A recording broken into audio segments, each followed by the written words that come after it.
You ready for the big stuff? Yeah. Do we need whiskey? Do you want whiskey? You can have it. I'm Cara, co-owner of the Whiskey Snow Celtic Ranch.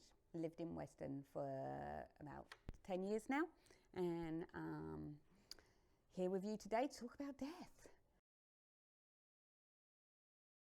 What does it mean to die? To die.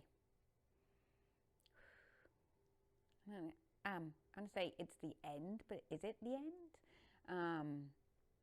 It's like the close of a chapter, the end of a book. And physically,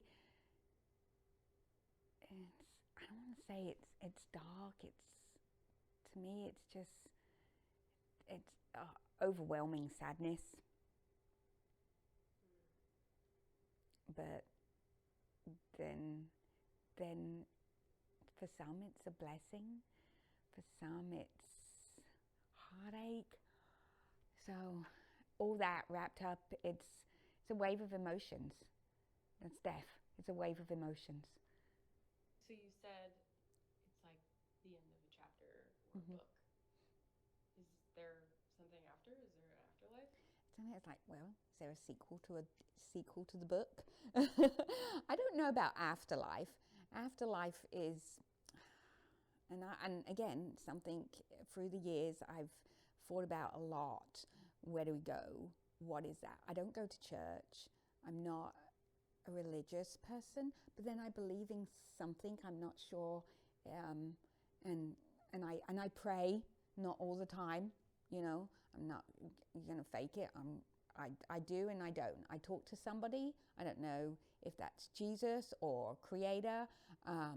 So I want to say yes, there's something beyond death, but and I think that's the same thing. That's why it's raw and grief is so hard, because we don't know. If we knew, then maybe things would be easier for us dealing with it. What is an experience that you've had in your life that brought you closer to death? So death experiences.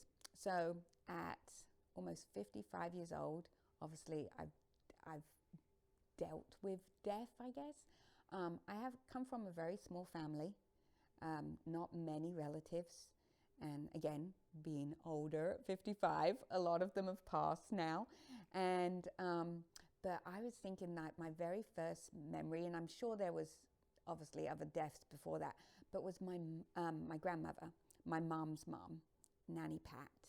And she was huge in my childhood, but she passed when I was 9. And I remember, gosh, like we'll say, you know, like it's very vivid memory. I remember my dad, who was a very big, large, strong person, didn't show very many emotions, apart from anger. Knew when he was angry, but anything, you know. So I remember him coming into my room and waking me up, and he had tears.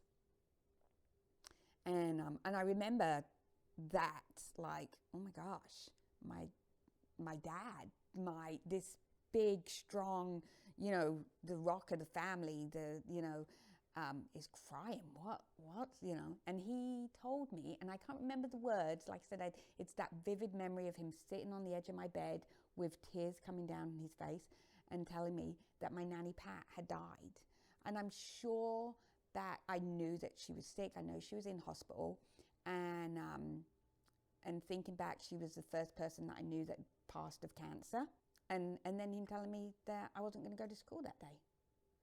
And that at 9, you know, and then I don't think back. I remember going to funerals at a young age, but not having any emotion from that. I'm sure I cried with my dad.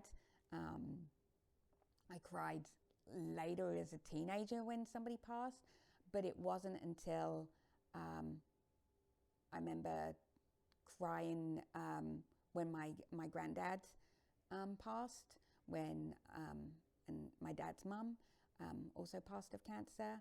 My grandmother, my dad's mum, but those wave of emotions, those grief, that the emptiness is when my parents passed. Who passed away first, your mother or your father? So my dad passed away first in 2010. Gosh, yeah, it's almost 15 years. So, and he had COPD and heart disease. I knew he was sick. He'd had a heart attack before. I went over to England the summer of 2010 and I saw him.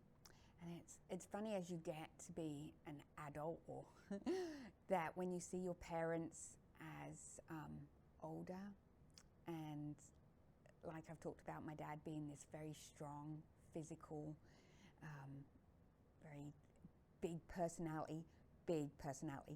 And when I saw him in 2010, I noticed a difference. He, in his physical stature to me, it was like, man, you're old. And when I came back to the States and spoke to my sister, and it's fun, she lives in America as well, and she said, "Oh, how was Dad?"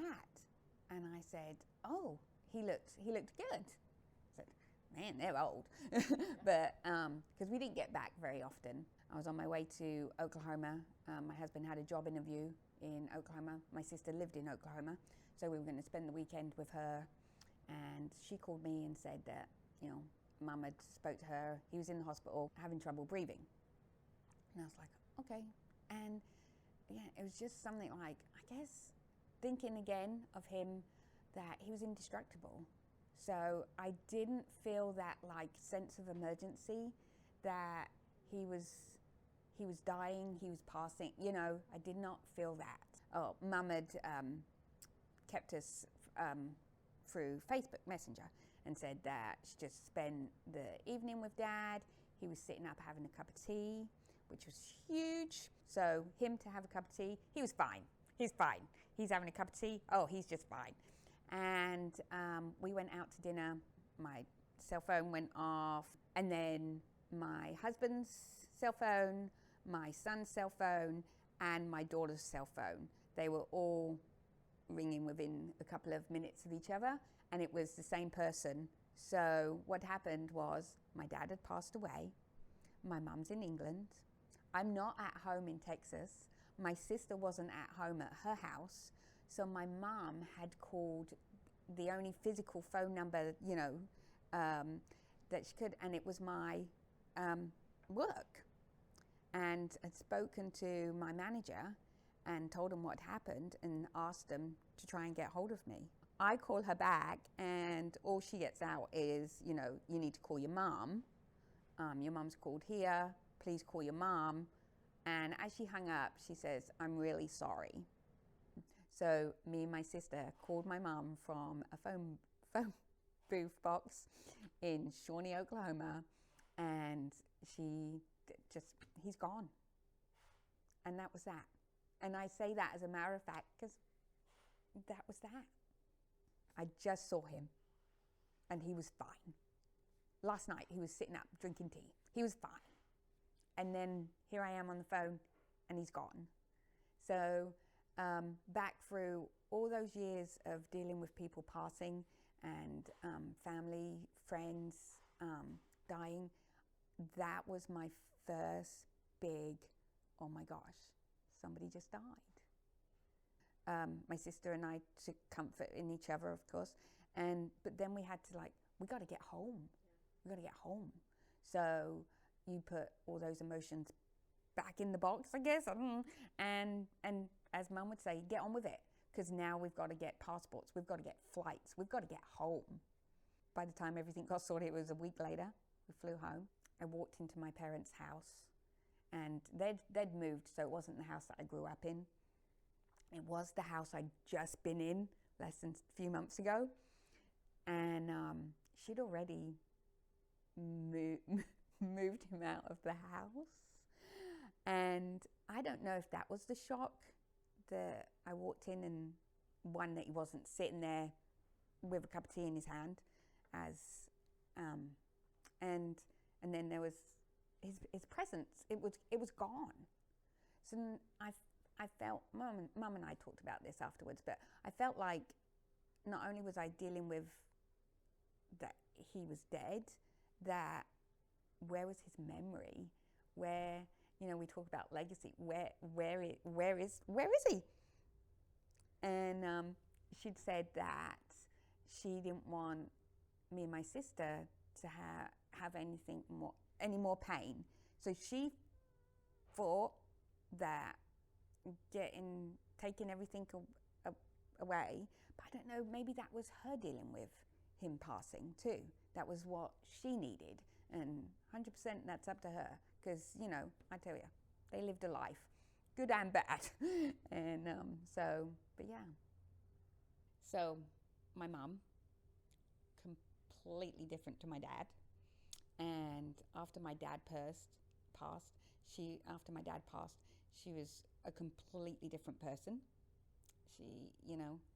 She wasn't my dad's wife, so she was Val. Gosh, she was a rocket. And she impacted everybody's life, even like say from an early age. And I talked about like being low income, but even now I talk to my friends who I grew up with, and they would say they would come over to my house so much because of the love that was at my house. And as a child, I'm like, and even now looking back, I'm like, oh no, I would run to your house to escape what was going on at my house because of them fighting and yelling and all that stuff. But somebody said, and I quote, that she was the cookie and milk mom. She was everybody's mom. She worked. One of the things that she did do, she was at my sister and I's school all the time. She was on the board. She was part of whatever the school was doing. She was an advocate. She was a supporter. Anything, and she was always given advice, sometimes not wanted, but as mums do, right? And but yeah. So after my dad passed, she traveled. She would come over to America 2-3 times a year. She'd really visit all the time. And so he passed in 2010, and December of 2012, she went for a routine colonoscopy, and they found a big tumor. She had a year of chemo. She went in remission for a year. They did, skipping back, they did remove the tumor. And again, something about my mum and her personality. She was getting on with it, but she was making sure everybody else was okay with it. She made it almost like a game. A funny story. She would not call it cancer, and she would not say the tumor.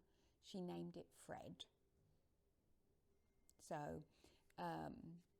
she would, and then when the tumor was removed, she's like, oh yeah, so Fred's gone and done a bunk. That's so we can all get on with it. March 2015, she went for a routine check. It'd come back to her lungs. So the colon cancer had now come to her lungs. So I went back home. I got to spend 6 months with her in 2015 in England, and with my sister. And oh my gosh, I could tell you some stories, just funny stories, just perfect memories. My sister suffers with heart disease like my dad, and lupus. And I know of many times that my mum would be helping my sister, and my sister would be like, no, we're here for you. And my mum would be like, no, you need to go lay down, go rest. So you didn't know that when she lost her hair, she got a bright pink wig, and then she got a regular wig because she was always put together nicely. She liked to have her makeup on, dress nice, and we called her quite the fashionista and stuff. And but we had to catch the bus in England for her chemo treatments and stuff to get to the hospital. And one time she was running to get the bus, my mum running on her way to a chemo appointment, and me and my sister are like, She was like, come on, you girls, I'm not waiting for the next bus. Hurry up. So we sat on the bus, and me and my sister like, oh, God, what's wrong with her? You know, maybe we need to get some of that stuff that she's having. And so you didn't know that she was sick. And then she came over. We had a great holiday. Her and my sister flew back in 2016. And March of 2016, my sister called me and said, come home. She's the doctor's saying, you know, she's not doing too great. So I went back, and I was there March through till the day she passed, July 7th, 2016, and spent another, what's that, 5 months with her, and had fantastic, sad to say, a fantastic last 5 months with my mom. Every day. Going from not having a physical goodbye with my dad, I got to have the last 5 months, although, you know, all through her illness, through the cancer, I got to spend as much time with her and knew it was happening. And it was still as much of a shock to lose her as it was not seeing my dad before. And I knew it was coming. And like I said, I was there the day she passed. I wasn't in the room, and I think she made that so. But I got to say goodbye to my mum so many times, and and my mum knew what was happening, and I felt like she said goodbye to me in her way too. And like, you know, one of the things she said to me was, what am I going to do without you? You should come with me. I'm like, no, I don't think so. And I know, you know, as funny as that, you know, that's not quite what she meant, but, you know, because me, my sister and my mum, over those last 5 years, we had built such a bond that it was going to be hard to break. It's never broken. Seeing death in that way, from somebody that lived such a good life, somebody that was so sweet and kind, I think I was blessed, and that's why grief is so hard, because she was such a good person and impacted my life to who I am today. So I'm blessed to have that grief, because I guess some people don't. I look at grief too I have grief with my dad, and the grief from my mom is just an extension of the cancer. There's no cure. There's not a healing process until, say, because I'd be fake to say until we meet again, but until, I guess, I can't feel that pain anymore. So that, I guess, will be when my grief ends. But at the same time, then I'll pass that grief on to my kids. When she passed, or like I said, for 5 years of her having cancer, never saw, you know, her in pain, and she didn't cry. I think she did get upset once she lost her hair, and but to heal me, she would always make a joke and be funny and stuff.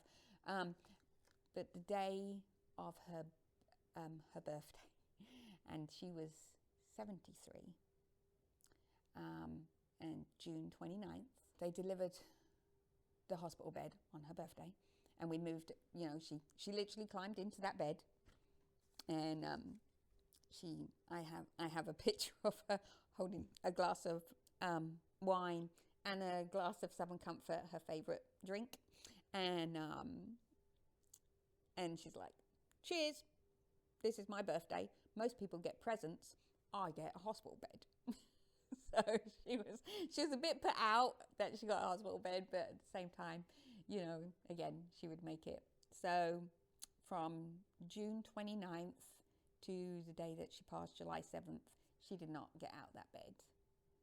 And again, although I was holding it into a box, I knew things were starting to go downhill. July 4th was 2016 was the last time I heard my mum speak. And this would not surprise anybody. The last words my mum said to me and my sister was, "I love you." And so, yeah, July 4th, 2016.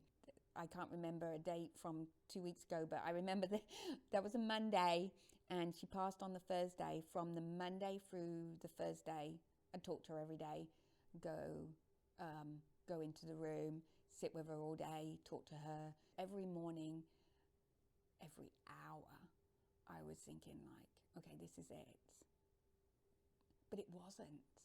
So it was almost like, it's okay. Let's and again, the relationship and the bond that me and my sister and my mum had, me and my sister have comfort in these moments that we can laugh with each other, because we'd be like, all right, get on with it, let's go. and I tell her that, you know, it's okay, you can go now.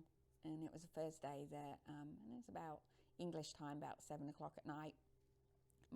My sister stepped out the room, and we were going to go eat, and so we went and ate, and we were sitting in my mum's living room, and my mum was in the bedroom, and we'd got, a couple of days later, I think on the Monday, we'd got a little baby cam, so that we could, you know, and my sister was eating, and she said she glanced over at the cam and witnessed my mum probably take her last breath. And again, now, as being the baby sister, this is my big sister protecting me. She didn't tell me straight away. She let me finish eating, and then she said, we need to go in and see Mum. And we went in, and my sister took a pulse. And I remember getting real close and then realizing, and it was... and I'll take you back to me, how I was with my dad, but being so calm that I didn't have a reaction, but I knew she was gone. And I remember kissing her cheek, and now I'm shaking, and walking out the room and calling the undertaker and telling them, because again, my mum had prepared us in so much for that moment that she just took over, and as well as being sweet, kind of funny, she was quite bossy. And it wasn't until a very quiet day in October of 2016, and I realised my mum wasn't here anymore. I wasn't going to hear her voice.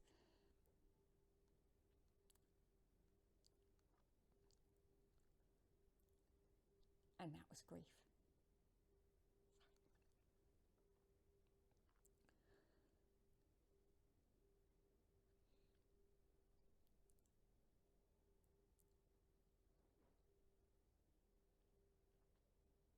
That's that wave of emotions. Here I am, almost 8 years in, and that, like we talked about, raw. That's raw. Today it's raw.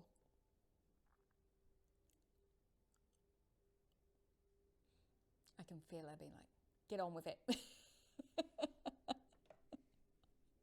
Just get on with it. So I know I was overwhelmed by that feeling, that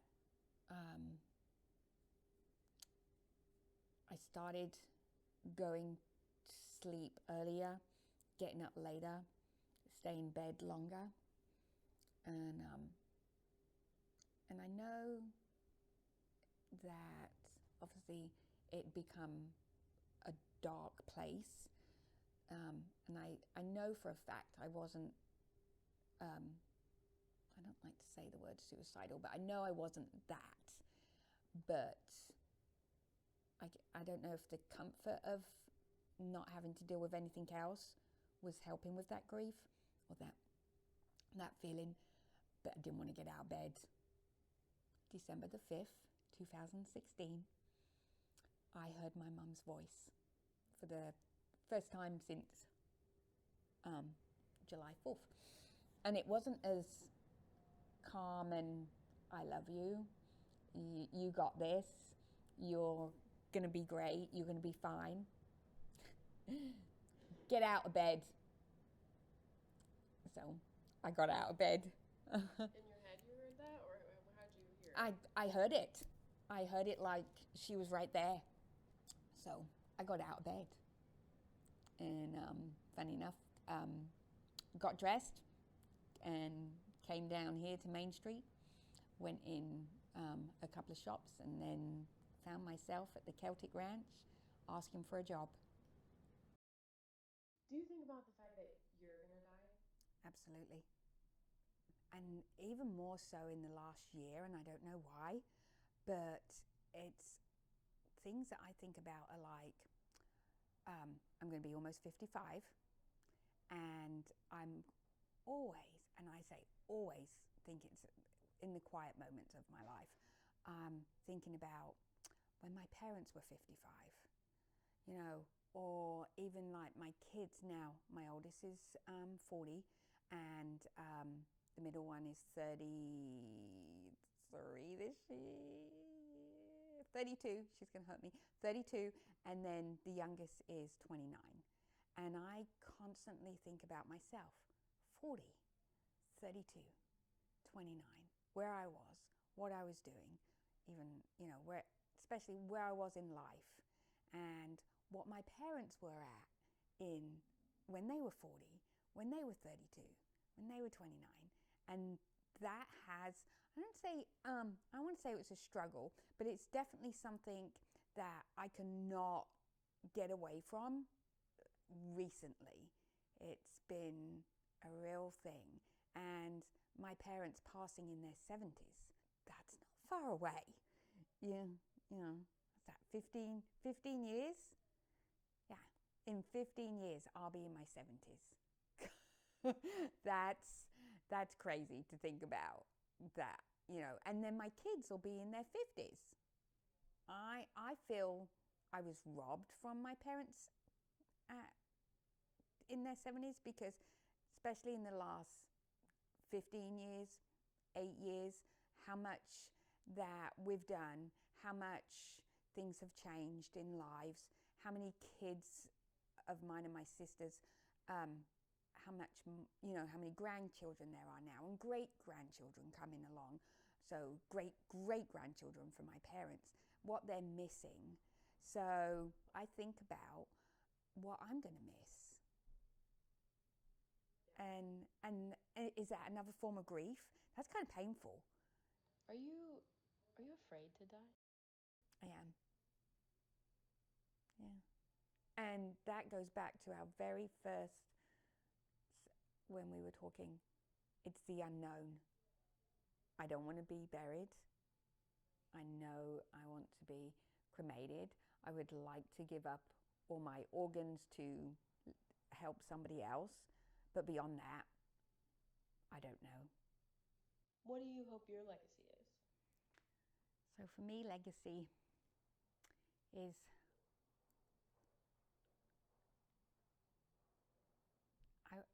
I want it to be positive, because I feel my legacy would help with the grief. People say a certain person in your family is the glue, and without the glue, the family falls apart. So for my legacy, I don't want my family to fall apart. My kids aren't in touch with each other all the time. They talk, and they're very different. Three of them, very, very different individuals.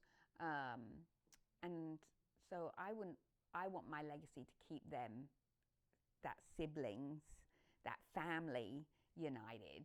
I don't want them to all go their separate ways. And so that's what I hope my legacy will keep, the family united, to keep them talking about me, and it's not all about me, but to keep that family memory intact. I want to leave behind a positive impact, fun. I don't want it to be sad and gloomy or depressing. And I obviously I know grief's going to come to them, but I want it to be more of a positive experience that can overcome the sadness. So, like with my mum, I'm at a point where I still can cry randomly. A thought, something, a memory will make me cry, but I want those tears to be turned into laughter so I can have that positive. So I guess I need to work on some more funny stories so they have those. I need to do some stuff that will make them laugh and cry in laughter rather in sadness. Yeah. I want my legacy to be laughter.